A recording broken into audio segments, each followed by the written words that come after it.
You think you're free. You chose your career, your beliefs, your morning coffee.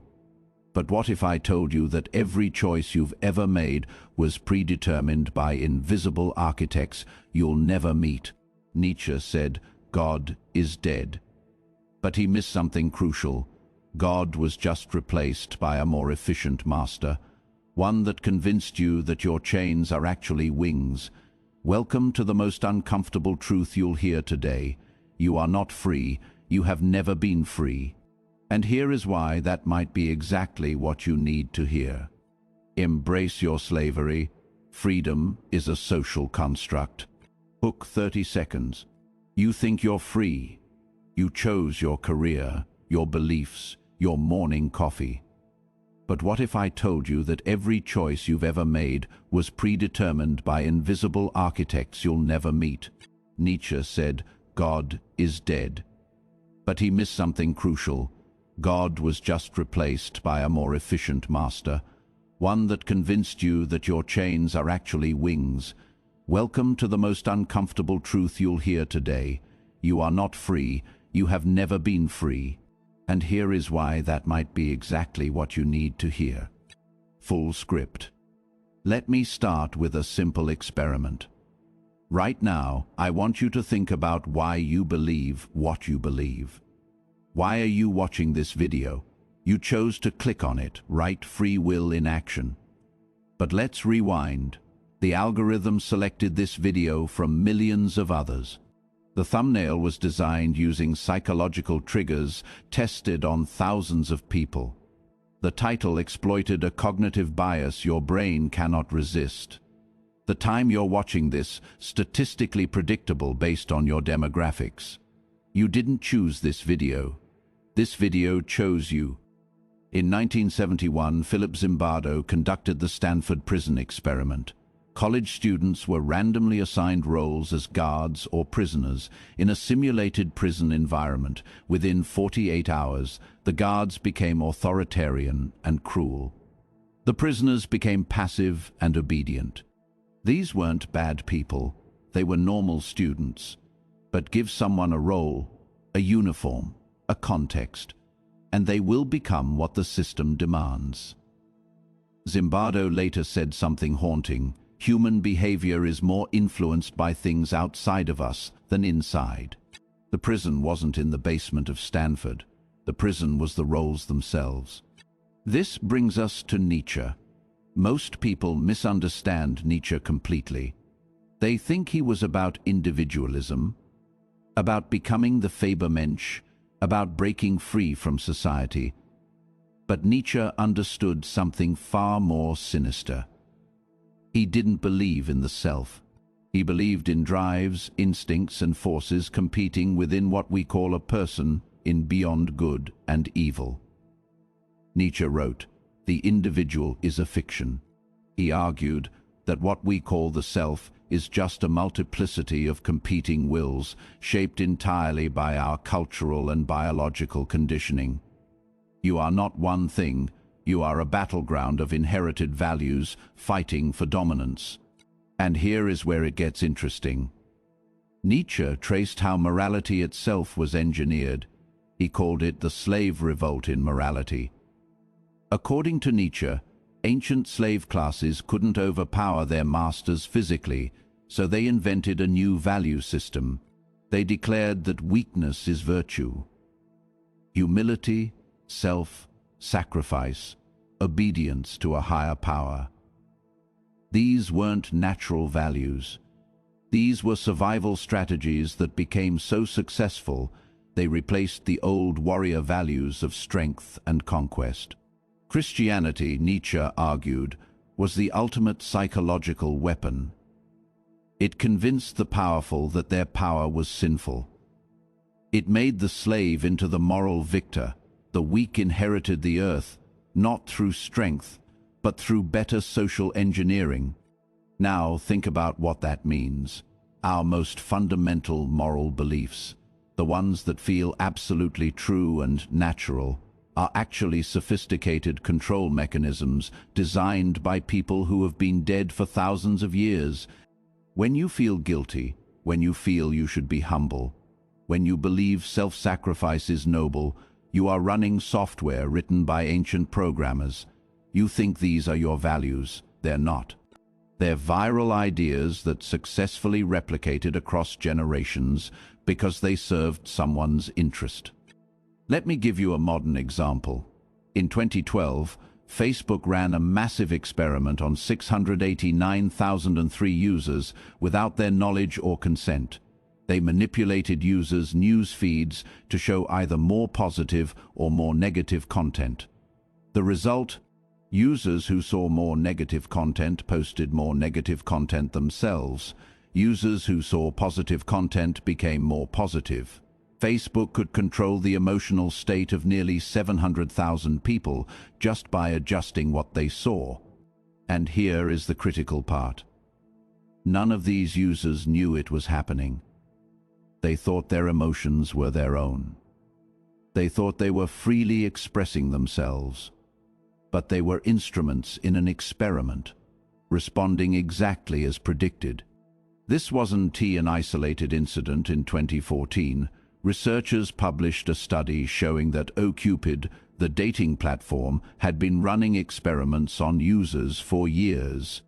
They would tell people they were highly compatible when they weren't, and tell others they were incompatible when they were actually good matches.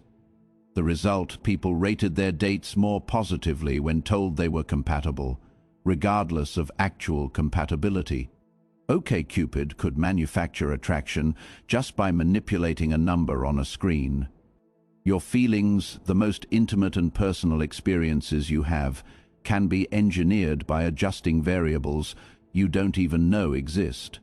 Robert Cialdini's research on influence and persuasion revealed 6 principles that reliably bypass rational decision: making, reciprocity, commitment, social proof, authority, liking, and scarcity. These aren't suggestions. These are psychological laws as consistent as gravity. If I give you something first, you will feel obligated to give back. If I show you that everyone else is doing something, you will want to do it too. If I create scarcity, you will desire it more. These mechanisms operate below conscious awareness. You cannot stop them by knowing about them. You are not immune because you're aware. Awareness is not freedom. Nietzsche saw this coming in The Gay Science. He introduced the concept of the eternal return. Imagine living your exact life with every detail over and over again for eternity. Could you affirm that? Most people would be horrified. Why? Because most people are living lives they didn't consciously choose. They're following scripts written by parents, culture, media, education systems. Nietzsche's test reveals that our lives are not our own. We're performing roles, and the eternal return forces us to confront whether we'd choose this performance if we were truly free. But here is the twist that everyone misses. Nietzsche didn't think breaking free was possible for most people. He explicitly said that most humans need their chains, and thus spoke Zarathustra. He describes the last man, the final form of humanity. The last man has eliminated all struggle, all risk, all discomfort. He wants only pleasure and safety. He says, "We have invented happiness." The last man is perfectly content being controlled because control provides comfort. Nietzsche saw this as a form of death, but he also recognized it was what most people genuinely want. Now look around. What did Nietzsche predict? A humanity that seeks comfort above all else. What do we have? Algorithmic feeds that give us exactly what we want. Streaming services that autoplay the next episode so we never have to choose. Dating apps that gamify human connection. Workplaces that provide purpose and identity. We have built the perfect infrastructure for voluntary slavery, and we call it convenience. The gaming industry has mastered this completely. In 2018, a leaked recording from a conference revealed that game designers explicitly use the term compulsion loops. These are psychological mechanisms designed to keep players engaged beyond their conscious intention to stop. Variable ratio reinforcement schedules, the same mechanism that makes gambling addictive, are embedded in games like Fortnite, Candy Crush, and World of Warcraft. These games generate billions of dollars by hijacking the dopamine systems in your brain. Players will say they're choosing to play, but they're not. They're responding to stimuli engineered specifically to override conscious choice. The game plays them. B.F. Skinner demonstrated this with pigeons in the 1950s. Put a pigeon in a box with a button. Make the button dispense food at random intervals. The pigeon will press that button obsessively, far more than if the food came predictably. Skinner called this the variable ratio schedule of reinforcement. It is the most powerful behavioral control mechanism ever discovered, and it is now embedded in every social media platform, every mobile game, every app designed to keep your attention. You are the pigeon. The button is your screen, and you cannot stop pressing it because your neurology will not allow you to stop. Nietzsche wrote in The Will to Power that humans don't actually want happiness. They want power specifically. They want the feeling of increasing power, of overcoming resistance. But here is the trick. That feeling can be manufactured. When you level up in a game, you feel powerful. When you get likes on social media, you feel validated. When you buy something, you feel the power of choice. None of these are real power. They're simulations of power, carefully designed to satisfy your Nietzschean drives while keeping you completely controllable. You're on a treadmill running toward power that never arrives, because the treadmill's purpose is to keep you running, not to get you anywhere. Stanley Milgram's obedience experiments in 1961 showed something even more disturbing. Ordinary people, when instructed by an authority figure, would administer what they believed were lethal electric shocks to innocent people. 65% went all the way to the maximum voltage. These weren't sadists. They were regular people who couldn't resist the pressure of authority and social context. Milgram concluded that the human capacity for independent moral judgment is far weaker than we believe. We are obedient by default. We do what we're told. We follow the program. Now combine that with what we know about modern persuasion architecture. Nia Isle, in his book, Hooked, literally created a 4-step process for building habit: forming products, trigger, action, variable reward, investment. This is the formula used by every major tech company. They're not selling you products, they're programming habits. And habits, once formed, operate automatically. You don't choose to check your phone. The habit chooses for you. You've been hooked.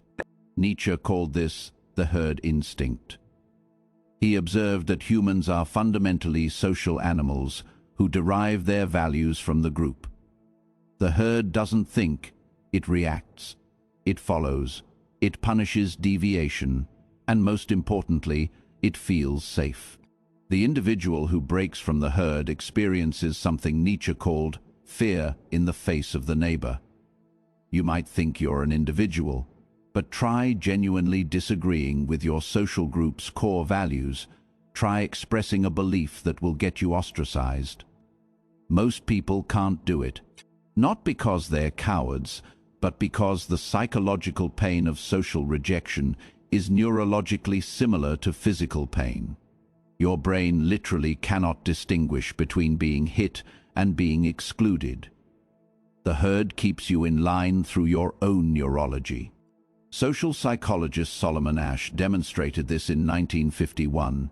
He put subjects in a room with actors who were instructed to give obviously wrong answers to simple questions. When asked which line was longest among 3 clearly different lines, the actors would all choose the wrong one. The real subject, hearing everyone else agree, would often conform and also choose the wrong answer, even when they could clearly see it was wrong. Even when there was no punishment for dissenting, the mere presence of group consensus was enough to override their own perception. You do not see reality. You see what the group tells you to see. This is why Nietzsche was obsessed with the concept of revaluation of all values. He wasn't saying we should find true values. He was saying all values are constructed, and the only question is who controls the construction. Right now, you don't control it. Corporations control it through advertising. Governments control it through education. Media controls it through narrative. Religions control it through metaphysics. And social media controls it through algorithmic curation of reality itself. You have never had an unmediated thought. Every belief you hold passed through multiple filters before reaching you. Consider how you learned your native language. You didn't choose it. It was programmed into you before you had the capacity to resist. And language doesn't just describe reality. Language creates reality. The Sapir-Whorf hypothesis suggests that the structure of your language determines what thoughts you can think. Some concepts literally cannot be expressed in certain languages, which means speakers of different languages inhabit different cognitive universes. You think in English, or Portuguese, or Mandarin. But you don't think language. Language thinks you. The words you know define the boundaries of your possible thoughts. Nietzsche recognized this. He said, "I fear we are not getting rid of God because we still believe in grammar." What he meant was that the structure of subject-verb, object in language, creates the illusion of a stable self that acts upon the world. But that is a linguistic artifact, not reality. There is no stable subject. There are only processes, forces, and flows. The word "I" is the greatest fiction ever created, and it is embedded so deeply in language that you cannot think without it. You cannot escape the self because your language won't let you. Now let's talk about choice architecture, a term coined by behavioral economists Richard Thaler and Cass Sunstein. They demonstrated that the way choices are presented determines what people choose far more than the actual content of the choices. For example, when organ donation is opt-in, only about 15% of people do it. When organ donation is opt-out, meaning you're automatically enrolled unless you actively refuse, over 90% remain donors. Same choice, radically different outcomes, the default wins always. Every interface you interact with is designed using choice architecture. The order of options in a menu, the color of buttons, the placement of products, the phrasing of questions, all of it is engineered to guide you towards specific decisions while maintaining your illusion of choice. You think you're deciding. You're not. You're being decided. And the most elegant part of the system is that it only works because you believe you're free. If you knew you were being controlled, you might resist. So the system has to make you feel autonomous while removing your autonomy. Nietzsche predicted this exact dynamic. He called it the ascetic ideal. It is the idea that humans need to believe their suffering has meaning. Priests and philosophers invented elaborate metaphysical systems to explain why pain is actually good, why self-denial is virtuous, why sacrifice is noble. But Nietzsche saw through it. The ascetic ideal exists not to make you free, but to make you tolerate your chains. It gives meaning to meaninglessness, and meaning is what humans crave more than freedom. You don't want to be free. You want your lack of freedom to mean something. Modern capitalism has perfected this. You're not just working, you're pursuing your passion. You're not just consuming, you're expressing your identity. You're not just scrolling, you're staying connected. Every exploitative system now comes wrapped in a narrative of self-actualization. The cage is decorated with motivational quotes. And it works because humans don't rebel against oppression when they believe the oppression is actually their authentic choice. Daniel Kahneman's research on cognitive biases revealed that human decision-making is fundamentally irrational. We have confirmation bias, availability bias, anchoring bias, dozens of systematic errors in thinking that are hardwired into our neurology. We're not rational agents who occasionally make mistakes. We're rational agents who occasionally stumble into correct answers, and once you understand the biases, you can exploit them. Marketing does this, politics does this, every persuasion industry is built on cognitive exploitation. They're not arguing with your reason, they're hacking your bugs. Nietzsche wrote, "There are no facts, only interpretations." This wasn't postmodern relativism. This was recognition that every fact comes embedded in a framework, and the framework determines what the fact means. The same data can support opposite conclusions depending on how it is framed, and whoever controls the frame controls the reality. Right now, you don't control your frame. Your frame was installed by forces you've never consciously examined. Let's go deeper. Psychologist Jonathan Haidt's research on moral foundations shows that political and moral beliefs are not rational conclusions. They're emotional reactions that your brain then rationalizes. You don't believe something because you thought it through. You believe it because it feels right, and then you construct justifications afterward. Haidt describes reason as the press secretary for the emotions, creating plausible stories to explain decisions that were already made. You are not the author of your beliefs. You're the narrator who explains them after the fact. This is why logical arguments rarely change anyone's mind. You're not arguing with their logic. You're arguing with their emotional architecture, which was built long before they could think. And that architecture was built by parents, culture, media, peer groups, all operating below the level of conscious awareness. By the time you're old enough to have opinions, your opinions already have you. Nietzsche saw Christianity as the most successful example of this.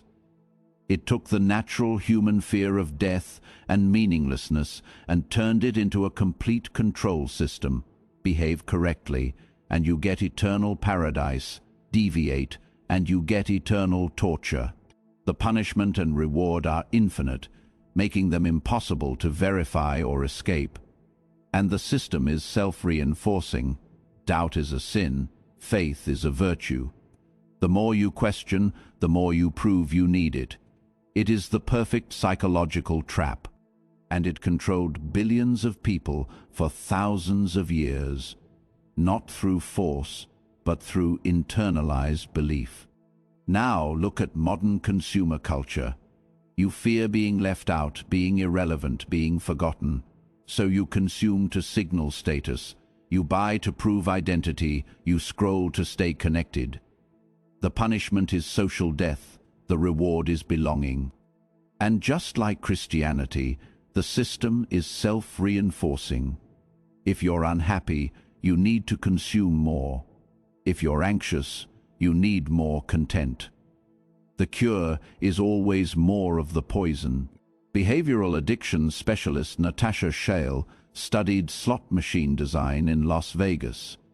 She found that modern slot machines are engineered down to the millisecond to create what she calls the machine zone, a dissociative state where time disappears and the player becomes one with the machine. Players aren't gambling to win. They're gambling to stay in the zone, to escape consciousness itself. The goal isn't to take your money quickly. The goal is to keep you playing as long as possible. And the same principles that make slot machines addictive are now in your pocket, on your phone, competing for your attention 24 hours a day. Nietzsche would recognize this immediately. He wrote about the will to nothingness, the human desire to escape the burden of consciousness and choice. The ascetic turns to God. The modern human turns to the screen. Different technologies, same escape, you're not being entertained. You're being sedated, and you're paying for the privilege. Here is the uncomfortable question. What if this is exactly what humans are designed for? What if freedom, as we imagine it, is actually the aberration? For most of human history, people lived in small tribes with clear roles, explicit hierarchies, and shared narratives. Nobody agonized over their purpose. Nobody had an identity crisis. You were born into a role, you performed it, you died. That was life. The modern illusion of infinite choice might be the source of our unhappiness, not its cure. Psychologist Barry Schwartz calls this the paradox of choice. Studies show that when people are given more options, they become less happy with their choices and less likely to choose at all. Too much freedom creates paralysis and regret. The perfect amount of freedom, it turns out, is limited freedom. Enough choice to feel autonomous, but not so much that you're crushed by possibility.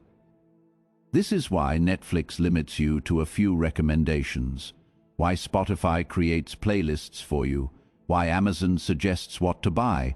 They're not restricting your freedom, they're optimizing it, and you're happier for it. Nietzsche's Federmensch wasn't meant for everyone. He explicitly said that most people need the herd, need the structure, need to be told what to do. The Federmensch was a rare exception, someone capable of creating their own values in a meaningless universe. But even Nietzsche admitted this was almost impossible. Because to create your own values, you'd first have to strip away every value you were given. You'd have to become nothing in order to become something new, and most people can't survive that void. They'd rather accept comfortable slavery than face existential freedom. So here is what Nietzsche actually understood that his fans miss.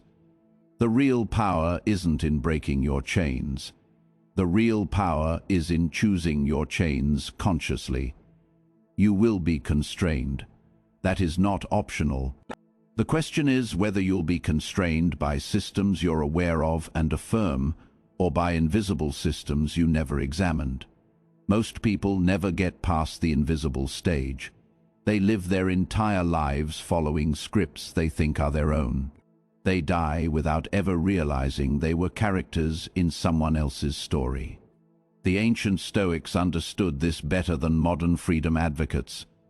Marcus Aurelius, the most powerful man in the world, wrote in his meditations about accepting constraint. He didn't pretend to be free. He recognized that most of life is outside your control. The only freedom available is in how you respond to your lack of freedom. That is the paradox. True freedom comes from accepting that you're not free. Liberation comes from embracing your limits. Nietzsche called this amor fati, love of fate. Not just accepting what happens, but loving it, willing it, choosing it so completely that you'd want it to repeat eternally. This isn't freedom in the modern sense. This is something deeper. It is the recognition that you are not separate from the forces that shape you. You are those forces. There is no you versus the world. There is only the world experiencing itself through a temporary configuration it calls you. Every spiritual tradition that achieved depth understood this. Buddhism teaches no self. Taoism teaches effortless action, moving with the current rather than against it. Hinduism teaches that the self is an illusion, a false boundary drawn in infinite consciousness. Even Christianity, properly understood, teaches death of the ego and submission to a higher will. They all arrived at the same conclusion through different paths. The separate self is a prison. and the escape is recognizing the prison was always unlocked because there was never anyone inside it. Modern neuroscience supports this. Benjamin Libet's experiments in the 1980s showed that brain activity initiates movement up to half a second before conscious awareness of the decision to move. Your brain decides before you decide. The feeling of conscious choice comes after the fact. You're narrating actions your brain already took. Michael Gazzaniga's split brain research showed that when you cut the connection between brain hemispheres, you can make one hemisphere act, then watch as the other hemisphere invents a rational explanation for the action it didn't cause. Your brain is a justification machine. It doesn't make choices. It explains them. So where does this leave you? You're watching this video, having thoughts you think are yours, making decisions you believe are free. But every word I've said was designed to guide your thinking. The pacing, the examples, the structure, all engineered to lead you somewhere specific. And you can't resist it by knowing about it. Knowing the technique doesn't break the technique. You're reading this sentence right now because I wrote it. Your attention is following my design. Even your resistance to this idea is predicted and incorporated. The game is rigged, and knowing it is rigged is part of the game. Nietzsche ended his career in madness, but his last coherent act was embracing a horse being beaten in the street. According to legend, he threw his arms around the horse's neck and collapsed. Maybe he finally saw what he'd been writing about. The world is suffering, all of it. And there is no escape because there is nowhere outside it to escape to. You're the horse. I'm the horse. We're all being driven by forces we can't see, toward destinations we didn't choose, and the whip never stops. But here is the final twist. If you accept this completely, if you stop fighting the current, something strange happens. The suffering doesn't end, but your relationship to it changes.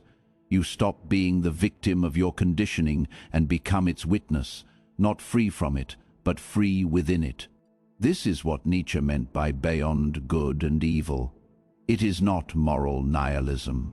It is the recognition that all moral categories are human constructions. And once you see through them, you can play with them consciously rather than being played by them unconsciously. You will be controlled. You cannot escape that. But you can choose in some small way what controls you. You can examine the programs running in your mind. You can see the scripts you're performing. You can recognize the sources of your values, and in that recognition, microscopic freedom emerges. Not freedom to be anything. Freedom to see what you are. This video was social engineering. Every second of it was designed to change how you think, and it worked because you're still here. And these ideas are now in your mind, competing with your other beliefs. I didn't free you. I added another chain. But maybe this chain points you toward the lock. Nietzsche was right about one thing. The truth is terrible. Freedom is a lie. The self is fiction.